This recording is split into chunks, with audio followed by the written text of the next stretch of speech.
Hi everybody, this is Judy at Judi in the Kitchen. This is a follow-up to the review I did on the Organic Cotton Mart cotton muslin bags that I did. If you didn't see the original review, I've got a link to that video below, and also to the reviews that I did on the other types of bags. Now I bought these for the purpose of using these instead of the single-use plastic bags in the produce department at the grocery store. So I just want to cut down on my use of this stuff that I'm either throwing away or putting in the recycle bin, and this is my opportunity to do that.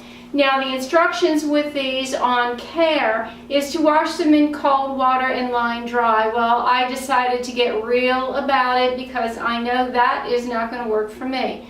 What's going to happen is I'm going to use these, and then they're going to go in the laundry with other towels, and they're going to be washed on warm water and dried under low or maybe even high heat.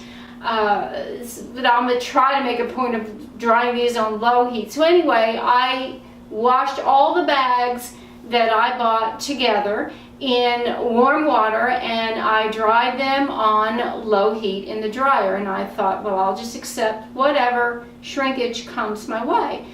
I'm pleasantly surprised to report that yes, they did shrink, but not anywhere near as much as I thought they would. I measured them before and afterwards, and these lost maybe about a ½ inch in the width and roughly an inch in the length.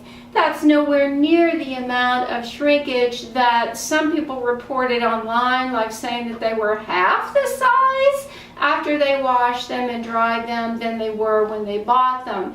I think they came out pretty well. I have not done anything with them. I didn't attempt to iron them or anything like that. So this gives you an opportunity to see what they look like after they've been washed in warm water, dried under low heat, which is how I will continue to take care of them. So yes, they did shrink, which is normal for cotton, but nowhere near as much as I thought they would. Well, I do hope this helps you out. Let me know if you have any questions or comments below. This is Judy at Judi in the Kitchen. Bye for now.